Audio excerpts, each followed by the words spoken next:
어, 예, 마지막으로는 뭐 많은 이 이야기를 만들었던 플로리다와 시카고의 트레이드입니다. 세스 존스 선수가 결국 이제 플로리다로 이적을 하게 됐고요.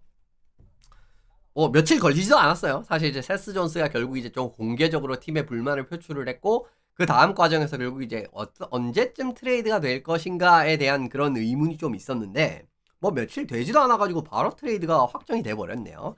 그래서 이제 플로리다가 이제 세스 존스 선수를 연결하고 2026년 4라운드 지명권, 그리고 이제 시카고는 스펜서 나이트 선수, 그리고 2026년 조건부 1라운드 이제 이렇게 좀 깔끔하게 교환을 하는 그런 느낌이 되게 됐습니다.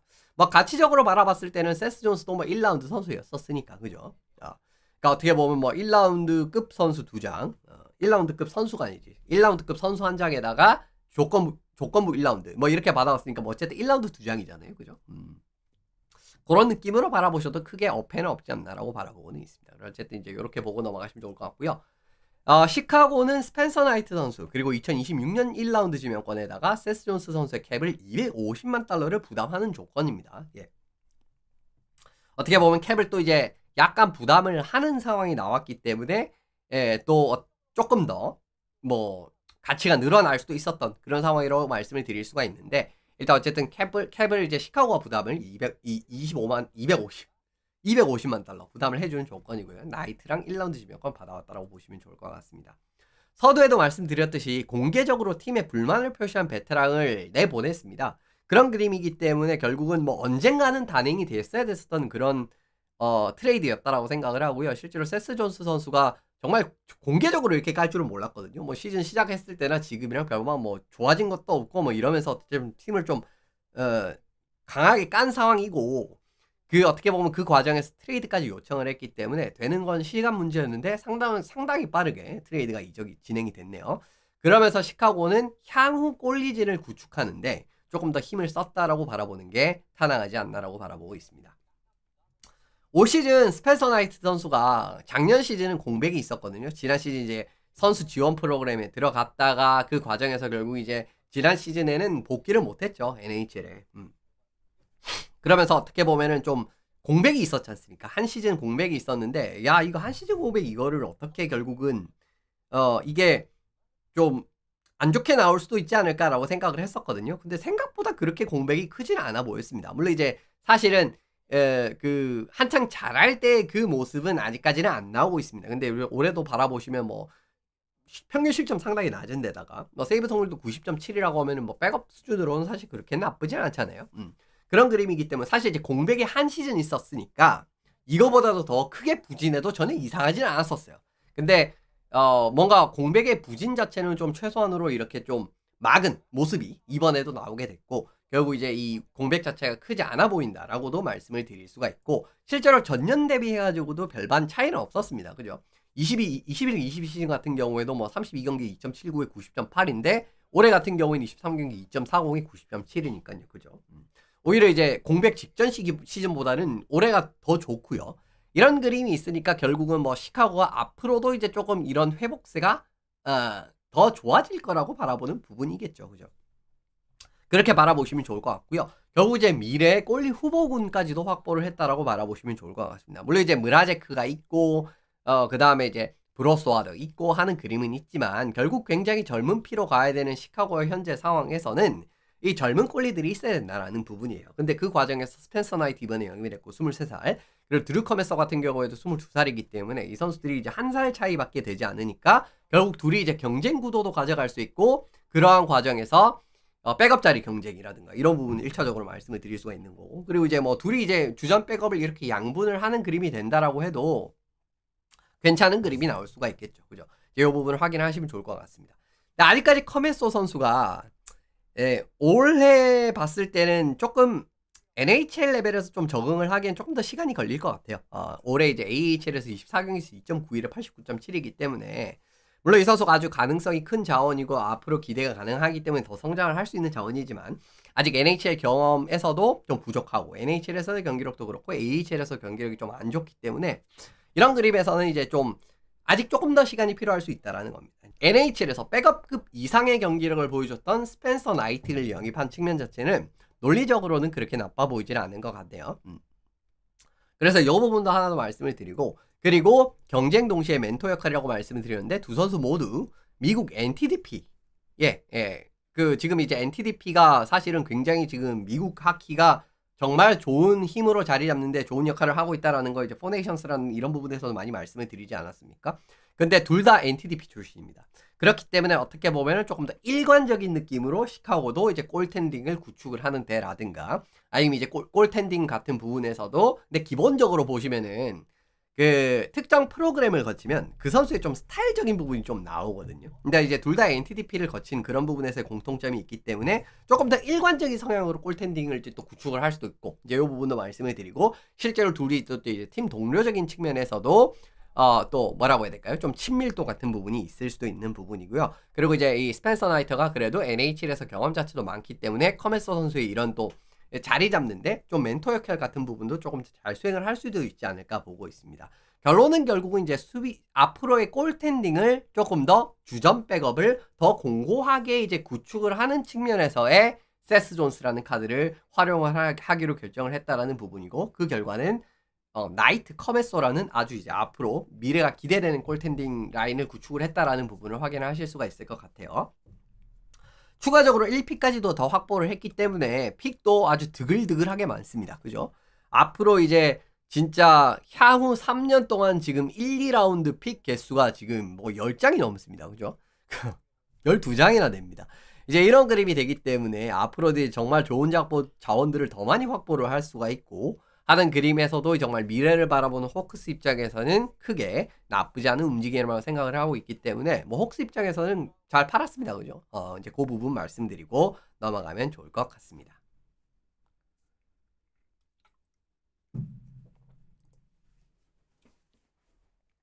세스 존스입니다. 예.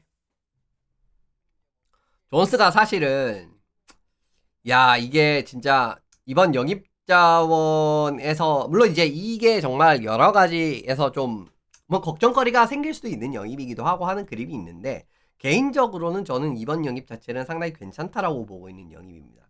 그 이유 자체를 이제 조금씩 이제 풀어 들어가면서 말씀을 드리지 않을까 싶어요. 일단 어쨌든 세스 존스 선수는 30살에 라이트핸드 수비 자원입니다. 피지컬 이제 조건이라든가 이런 조건, 신체 조건이 상당히 좋은 선수죠. 193에 97kg이고요. 아버지가 이제 굉장히 유명한 농구 선수였었습니다. 포파이 존스라고 알려져 있는, 그죠? NBA 굉장히 예전에 보신 분들이라고 하면 이제 그 이름 기억을 하고 계실 텐데, 그 선수의 아들이에요. 이제 그래가지고 이제 또 드래프트 될 때 이제 그것도 이제 좀 주목거리 중에 하나였었는데, 뭐 이제 충분히 NHL에서도 충분히 좋은 선수가 됐다라고 생각을 합니다.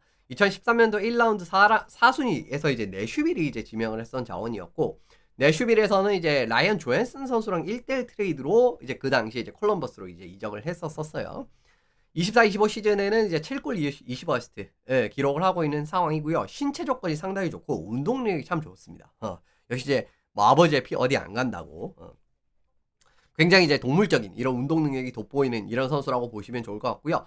강한 포인트 슛, 그리고 이제 퍼 운반 능력이라든가 이런 부분 자체는 상당히 좋기 때문에 공격적으로는 이제 힘을 써줄 수 있는 자원이라고 바라보시면 좋을 것 같습니다. 그리고 신장 대비해가지고 스케이팅 능력 자체는 괜찮은 편이에요. 스케이팅 스피드도 꽤 빠른 편이고, 뭐 민첩성이라든가 이런 부분 자체에도 나쁘진 민첩성은 별로 좋지 않습니다. 민첩성은 별로 좋지 않은데, 뭐라고 해야 되죠? 스피드 자체는 굉장히 빠른 편이기 때문에 이제 퍽을 이제 이 동적인 상황에서 빠르게 이제 운반을 해야 되는 상황이라든가 이런 그림에서는 또 이제 힘을 보여줄 수 있는 자원이에요. 그리고 이제 뭐 스트레치 패스 능력이라든가 이런 부분 자체도 크게 나쁘지 않으니까 여러 가지 부분에서 좀 기여가 가능한 자원이다라고 보시면 좋을 것 같습니다.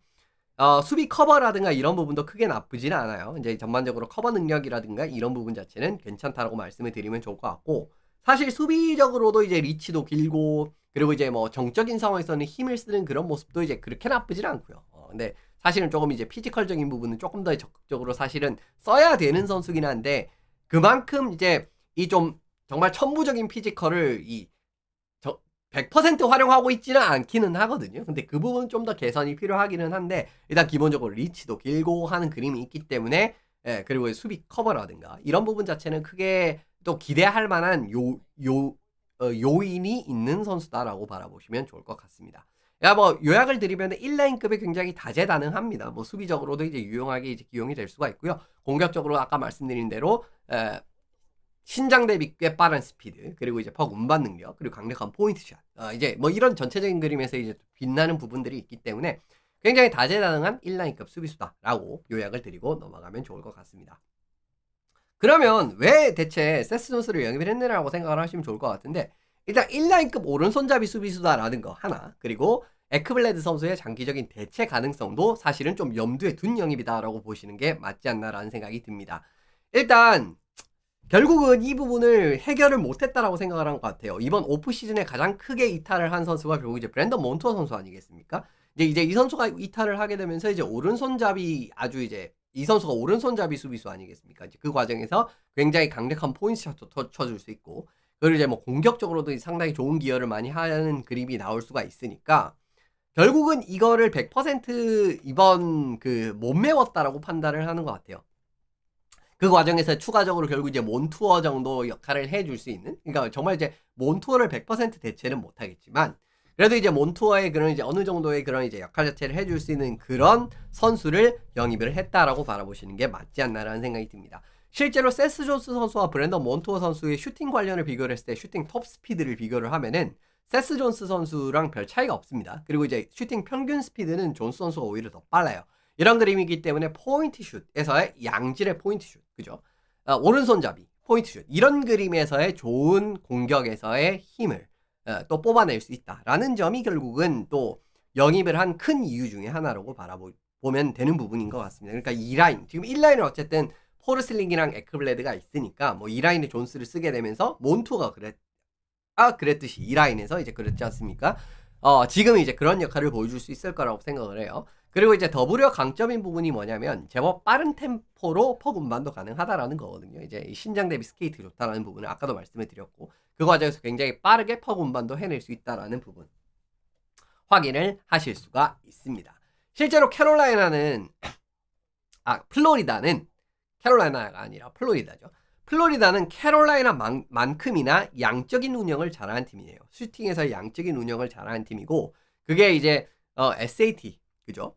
전체 이제 슈팅 시도라고 바라보시면 좋은데, SATF, 그러니까 이제 전체 슈팅 시도, 우리가 이제 시도한 전체 슈팅, 이제 요거라고 바라보시면 좋습니다. 근데 그게 지금 플로리다가 리그 2위에 해당하는 성적이거든요. 캐롤라이나가 3,397개, 플로리다가 3,133개 시도를 했기 때문에 리그에서 양적인 운영을 정말 제일 잘하는 팀 중에 하나라는 겁니다. 이제 그러한 과정에서 어떻게 보면은 플로리다가 기본적으로 공격을 할 때 먼거리 포인트샷 이후에 파생되는 공격에서의 옵션을 또 살릴 수 있는 자원도 많은 편이고, 예, 이제 그런 부분에서 좋은 점이 많다라고 말씀을 드리는데, 이거는 이제 좀 도식적인 부분으로 제가 말씀을 드리면요. 그러니까 포인트샷, 그죠? 이제 로우 하이 플레이, 그냥 퍽을 이제 높은 쪽으로 끌어올린 이후에 포인트샷 바로 연결을 해가지고 이게 리바운드라든가, 그죠? 리바운드가 떨어지면 이제 또 리바운드를 주워 먹는 그림. 아니면 이제 이게 뭐 바로 들어가면 제일 좋지만 리바운드 아니면 팁, 그런 느낌으로 또 2차, 3차적으로 이제 또 추가적으로 파생이 될 수가 있는 부분이고요. 아니면 이제 반대쪽으로 이제 이 퍽을 돌려가지고, 그죠? 또 이제 연결을 한다라든가. 아니면 이제 퍽을 그냥 또 집어넣어가지고 또 이제 공격을 전개를 할 수가 있고, 사실 이런 과정에서 왜 오른손잡이 정손을 이렇게 쓰면은 사실 이런 상황에서 좀 좋은 역할이 많이 나오게 되거든요. 물론 이제 D2D 전환을 했을 때는 정손이 되면은 결국은 이제 좀 원타이머로 한 방에 연결을 하기 좀 어려운 그림은 나오지만은, 그래도 이제 이 오른손에서 정손을 썼을 때, 그죠? 오른쪽 사이드에서 플레이가 펼쳐지게 되면은, 예를 들면 로우 하이 플레이를 했을 때 이 선수가 왼손잡이다라고 하면은 백핸드로 처리를 해야 되지 않습니까? 그래서 백핸드로 처리를 해야 된다라고 하면은 당장 슈팅 나오기도 어려운 거고, 그죠? 그리고 이제 뭐 파워도 약하기 때문에 이 원하는 만큼 깊이 퍽을 넣어주지 못하는 그런 상황도 나올 수가 있다라는 겁니다. 근데 여기에서 정손이 배치가 되게 된다라고 하면은 로우 하이 플레이가 됐을 때 굉장히 지체 없이 슛으로 연결을 한다라든가, 아니면 그냥 집어넣어 준다라든가, 이런 판단이 굉장히 빠르게 나올 수가 있는 부분이 있잖아요. 그렇기 때문에 사실은 정손을 쓰는 부분이 플로리다 입장에서 이런 양적인 운영을 하는 팀에게도 상당히 중요하다라고 바라보시면 좋습니다.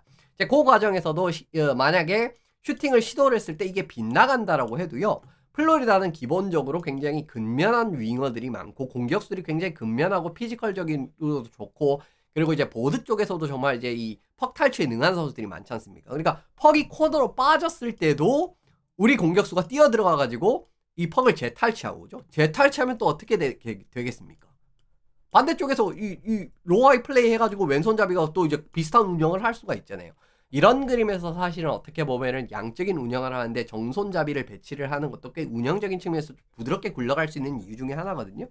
그러니까 결과적으로는 이번 세스 존스를 이 라인에 이렇게 정손 라이트 수비로 딱 배치를 하면은 운영도 훨씬 더 부드럽게 흘러갈 수 있다라는 걸 말씀드리기 위해서 이 부분을 말씀을 드리게 되는 부분입니다. 그래서 이런 이제 플로리다가 공격적으로 특질적인 부분이 있기 때문에 제 생각에는 이제 좀 세스 존스를 영입한 이유이지 않나라고 바라보고 있는 부분이고요. 이상적인 수비 조합은 결국은 좀 이런 느낌이 될 것 같아요. 포러슬링, 에클블레드, 미콜라 존스, 발린스키스, 클리코프 이제 이렇게 이제 좀 조합을 짤 거라고 생각을 하는 부분이고요. 세스 존스의 약점이 없는 건 아닙니다. 사실 세스 존스의 약점이 뭐냐면 피지컬이 좋음에도 불구하고 피지컬 활용, 뭐 수비에서 이제 진짜 막 히트 빵빵 때리면 막 그런 느낌의 선수는 아니거든요. 그거 일단 약점 하나. 그리고 수비 상황에서 너무 정적인 상황으로 너무 일찍 돌입해버립니다. 정적인 상황으로 일찍 돌입을 한다는 게 무슨 의미냐면은 스탑을 너무 일찍 잡아버려요. 그러니까 이 수비를 하는 과정에서는 이제 계속 이제 좀 글라이딩이 계속 돼야 되는 상황이라든가 아니면 좀 이제 계속 이제 움직이는 상황이 돼야 이제 수비수들이 이제 좀 동적으로 움직이는 그런 공격수들을 조금 더 이제 적극적으로 차단을 하고 그런 그림이 나올 수가 있지 않습니까? 근데 세스 존스 경기를 이제 좀 유심히 보시면은 정적인 상황, 그러니까 스탑을 너무 일찍 걸어버립니다. 예, 그러니까 그 발을 계속 움직여야 되는데 일찍 딱 그 자세에 딱 멈춰버리니까 그 과정에서 이제 막 다른 선수들이 이제 공격수들이 막 스케이팅을 살려가지고 막 움직이고 이래버리면 대응이 안 되는 상황들이 좀 많이 나오거든요. 그러니까 막 그 과정에서 이제 다시 또 이제 본인은 이제 이 가속을 해야 되고 그죠? 이제 그런 상황이 나와버리니까 이제 좀 스텝이 꼬이고 그런 상황들이 좀 많이 나온단 말이에요. 그러면 결국은 세스 존스의 약점을 보충을 해주게 된다라고 하면은 좋은 수비 판단력을 가진 자원 그리고 피지컬 플레이도 능한 자원에다가 좋은 스케이팅을 가진 그런 수비수들을 옆에 딱 배치를 해버리면 세스 존스의 그런 이제 빈틈을 꽤 많이 뭐라고 해야 되죠? 메울 수가 있겠죠. 근데 그 자원이 있습니다. 예. 니코 미콜라 선수가 사실은 덩치가 굉장히 커가지고 스피드가 굉장히 느려 보이는데 측정치를 바라보시면 굉장히 빠른 선수 중에 한 명입니다. 32에서 35km 가속.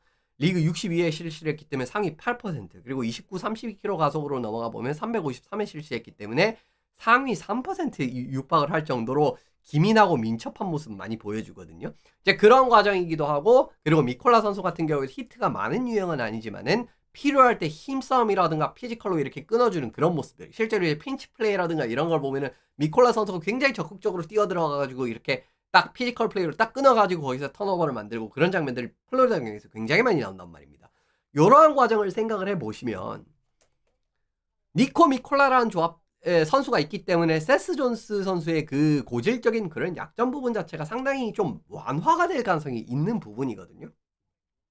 그 과정을 하나 생각을 해보셔야 되고, 그리고 조합을 깰 가능성이 그렇게 크지는 않는데 뭐 포르슬링 같은 선수도 있고요, 그죠? 그리고 이제 발린스키스 같은 경우에도 정말 무난하게 굉장히 스케이팅 게임 좋고 팀 템포도 올려줄 수가 있고 영리한 데다가 움직임도 좋고 그런 수비수 중에 한 명이거든요. 그렇기 때문에 발린스키스 선수랑 사실 또 굉장히 좋은 조합이 될 가능성도 있습니다. 세스 존스가.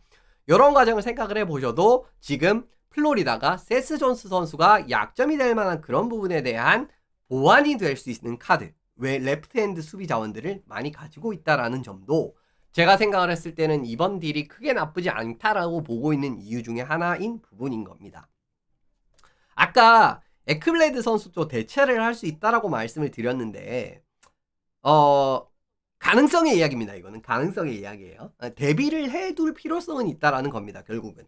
그러니까 에클레드 선수가 올 시즌을 끝으로 결국 이제 계약이 만료가 돼가지고 내년에 FA로 나올 가능성도 있는 상황이고요. 아니면 재계약을 할 수도 있겠죠. 이제 플로리다가 이제 좀 조건이 좀 잘 맞으면 재계약을 해도 저는 뭐 하는 게 좋다라고 생각을 하는데 재계약을 할 수 있습니다. 충분히. 다음 시즌 재계약이 필요한 자원이 에클블레드랑 베닛이 있는데 지금 UFA 자원 둘, 그러니까 이제 좀 돈이 조금 들 수 있을 만한 UFA 자원들이에요. 근데 지금 이제 플로리다가 캡이 거의 지금 맥스로 쓰고 있기 때문에 사실 캡 여력이 그렇게 크지는 않은 상황이거든요. 근데 지금 이제 에크블레드랑 베니 선수 캡을 바라보시면 750만 달러, 440만 달러이기 때문에 내년에 아까도 보셨겠지만 이제 캡 인상분이 꽤 큰 폭이잖아요. 750만 달러로 내년에 캡 인상분이 좀 큰 폭이기 때문에 결론적으로 바라봤을 때는 양 선수가 한 200에서 300 정도 인상은 가능할 수 있을 가능성이 있어요. 예. 그러니까 둘 다 이제 캡을 한 200에서 3 그러니까 이 누구냐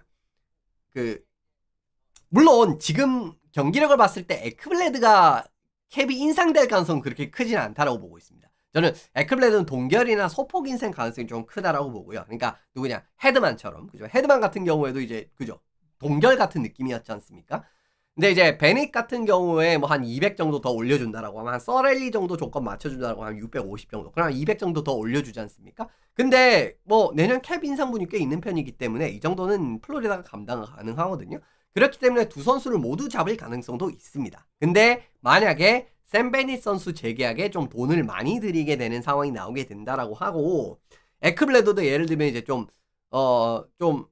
그래도 한 900 이상 좀 주라 뭐 이런 느낌으로 해가지고 좀 인상폭이 생각보다 많이 커지게 된다라고 하면은 그냥 FA로 내보낼 가능성도 있다라고 생각을 하거든요. 그렇게 됐을 때는 결국 세스 존스가 장기적으로 에크블레드 선수의 대체적인 역할을 할 수가 있다라고 말씀을 드리는 부분인 거죠. 지금 차지하는 캡을 보셔도 거의 비슷합니다. 750만 달러, 700만 달러이기 때문에 두 선수가 거의 비슷하게 차지를 하고 있는 그런 그림이고 이제 뭐 존스는 2030년에 끝납니까? 어쨌든 이제 그런 그림이 되게 되죠.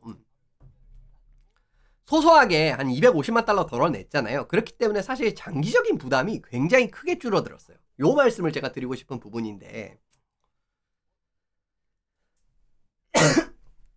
세스 존스 선수의 계약 자체가 이게 캡도 어쨌든 지금 1차적으로 캡도 250만이나 줄어든 상황이고요. 그리고 장기적으로 바라보시면 지금 이미 이제 NHL이 이제 캡 인상 폭이 결정이 된 상황이잖아요. 그죠? 이거 114 아닌가? 그죠? 114죠, 114. 114였던 것 같다. 어쨌든. 지금 정확히 기억이 안 나네요. 어쨌든. 지금 보시면 700만 달러 기준으로 캡 상한선을 기준으로 바라봤을 때 이 700만 달러가 현재 캡의 몇 퍼센트를 차지하는 애를 바라보시면 대충 요런 느낌이에요. 113이었던 것 같아요. 지금 이제 제가 이제 마지막 이거 고쳐 놓겠습니다. 나중에는. 그러니까 이제 700만 달러가 올해 기준으로는 캡의 전체 7.9%를 차지하는데 내년 되면 7.3%, 6.7%, 6.1%까지 줄어들게 됩니다. 그러니까 장기적으로 지금 이게 세스 존스라는 선수의 캡 부담 자체가 계속 격감할 가능성이 커요.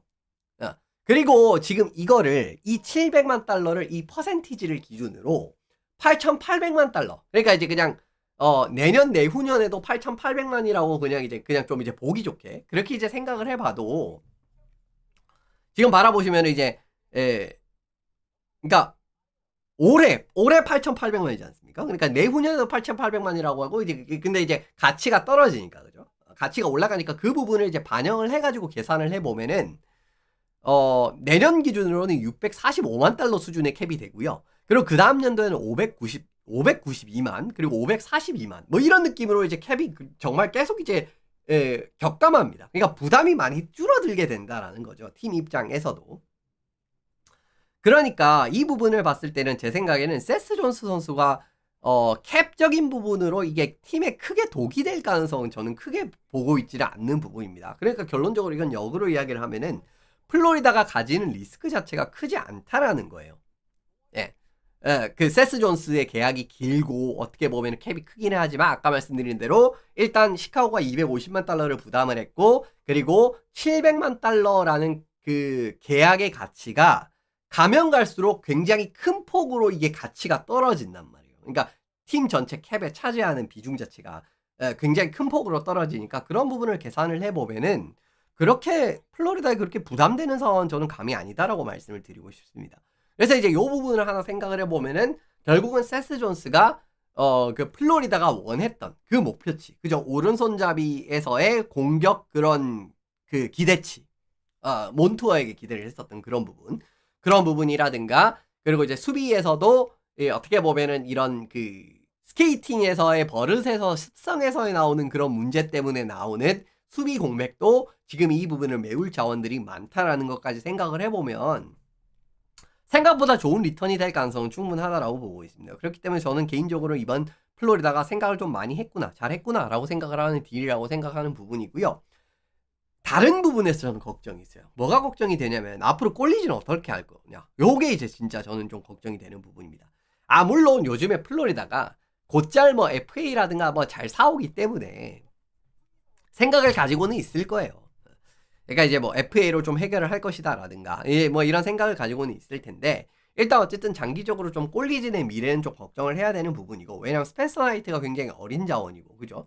그리고 이제 NHL의 이제 마일리지 같은 경우에도 한 3시즌 동안 80경기 정도 쌓였기 때문에 앞으로 좀 잘 이렇게 키우면 정말 좋은 자원이 될 수 있는 자원이단 말이에요. 근데 이 선수를 어쨌든 내보내는 결정을 했기 때문에 그 부분 하나 생각을 해보셔야 되고 보브롭스키 계약이 언제 끝날지 몰랐는데 사실 끝이 벌써 다가옵니다. 예, 내년 시즌에 보브롭스키 선수 계약이 끝나는 상황입니다.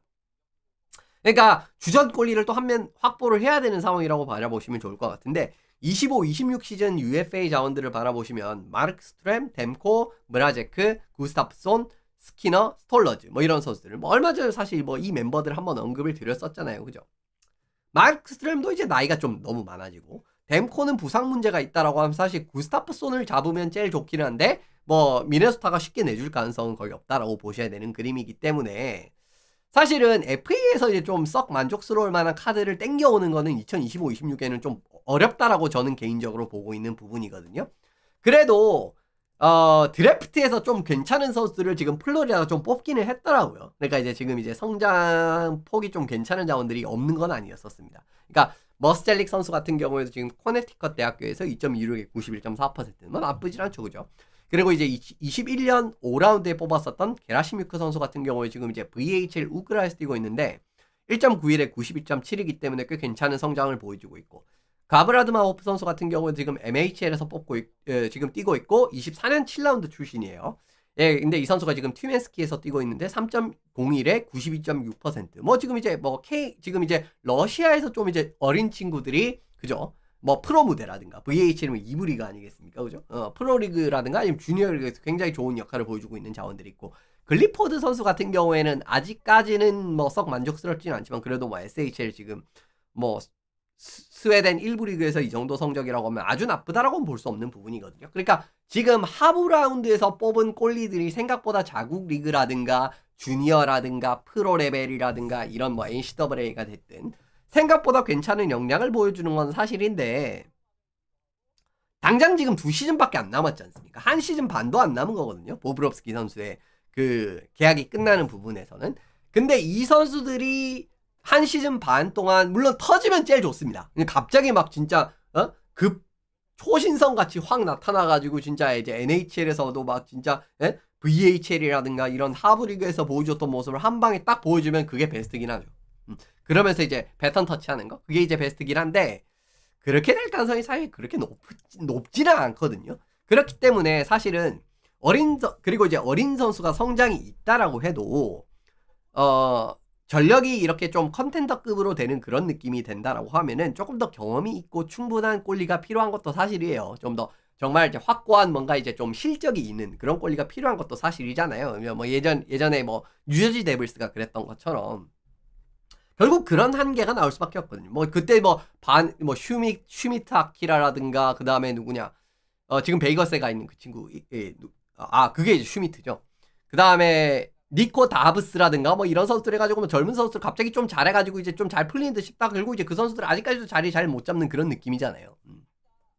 그러니까 좀 젊은 꼴리보다는 확실하게 어떻게 보면 좀 검증이 된 그런 꼴리도 필요하기는 하거든요. 그리고 이제 당장 2시즌 내에 플로리다가 확 갈 가능성도 그렇게 크지도 않고 그죠?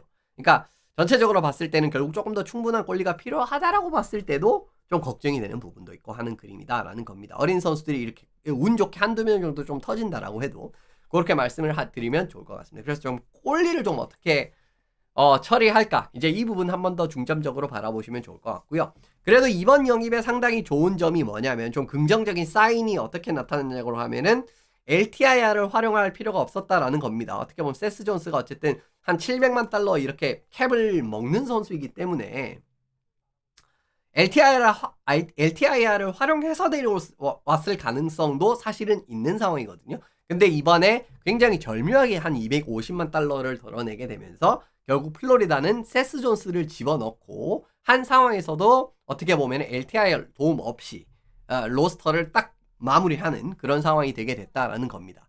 이거는 뭘 의미를 하느냐라고 하면은요.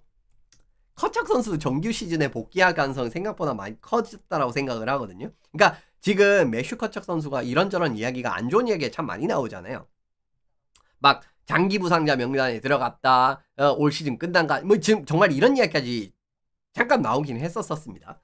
근데 어쨌든 지금 이 뭔가 불투명한 상황이지 않습니까? 키스 커척이 그러니까 키스 커척이래. 매슈 커척이 어느 정도 부상인지 언제까지 결정을 해야 되는지 이렇게 좀 분명하지 않은 상황에서 결국 이제 매슈 커척을 좀 장기 부상자 명단에 집어넣으면서 추가적 물론 이제 지금도 그런 상황이 나올 수도 있어요. 근데 어쨌든 세스 존스 영입할 때까지는 그런 모습이 아니었다라는 거고 이제 그렇다라고 하면은 커척 역시 뭐 조만간 복귀를 할 수 있을 부분도 있는 거고 뭐 정규 시즌 내에 복귀할 가능성이 높아진 그런 상황이기 때문에 결과적으로 이 부분도 좀 좋은 사인이 하나 나오지 않았는가라고 바라보는 부분입니다. 그렇기 때문에 결국은 저는 개인적으로는 이번 세스 존스의 영입 자체는 좀 그 플로리다가 좀 그동안 이 공백 이후에 결국 몬토의 공백 이후에 좀 필요했었던 그런 부분을 좀 잘 채워줄 수 있을 거라고 보고 경기력에서 이제 일부 나오는 최근의 결정 같은 부분도 보완할 수 있는 자원이 충분하다는 점을 생각을 해보면 크게 문제는 없을 거라고 보고 있고 괜찮은 영입이다. 캡적을 활용하는 적인 측면이라든가 그리고 미래적인 측면으로 바라본다라고 해도 이 장기적으로 떠날 수 있는 에클블레드에 대한 좀 보험적인 역할도 할 수 있는 이런 측면 여러 가지 부분 물론 이제 에클블레드 재계약할 수도 있습니다만요. 그래서 전체적으로 꽤 잘 영입을 하지 않았는가라고 되는 부분인데 결국 이제 골리 부분을 앞으로 장기적으로 어떻게 좀 해결을 할지 그런 부분을 한번 중점적으로 바라보시면 좋을 것 같습니다. 예. 이래서 오늘 준비한 내용은 여기서 다 마무리 지어보면 좋을 것 같고 이제 뭐 이번 주 해가지고 이제 이 트레이드가 마감이 되게 되고 뭐 이제 제가 이렇게 좀 급보 같은 느낌으로 많이 전해드리게 될 텐데 앞으로 또 어떤 이적 소식들이 이어지게 될지 한번 같이 살펴보시면 좋을 것 같습니다. 예, 이러면서 오늘 이제 준비한 내용은 여기서 마무리해 보도록 할게요.